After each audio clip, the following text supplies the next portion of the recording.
Let us say you have got this data, and what you want to do is that you want to fetch specific record from this data. To do this, you can use the powerful function in Google Sheet, and that name of the function is query. Okay, so this is how you can use this function query. The first parameter is the range, data range. Okay, so you can see that I have selected this data range. The next parameter is the query.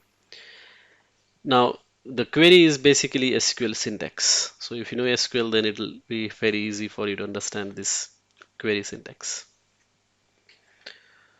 So in this table or a range, what I want to do is that I want to get all the columns. So star means get all the columns for a specific record. So to get the specific record, we have to use where clause, and then let us say I want to get the data for this employee ID 55.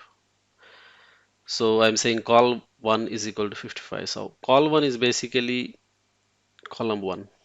Then if you want to refer to column 2, you can use col2, col3 like that.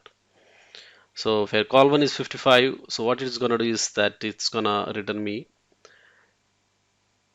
the header as well as that record. So you can see it is returning this 55. Employee ID, his name is Tim and phone is 4738. Same way you can fetch any other record. For example, I want to fetch the record for say employee ID 4, and you can see now you are seeing the details for the employee ID 4. So that's how you can use this query function, and it's very powerful. For example, if you want to return all the records, then just skip the where clause and you'll get entire data as it is. So you can see you've got all the data. Thanks for watching.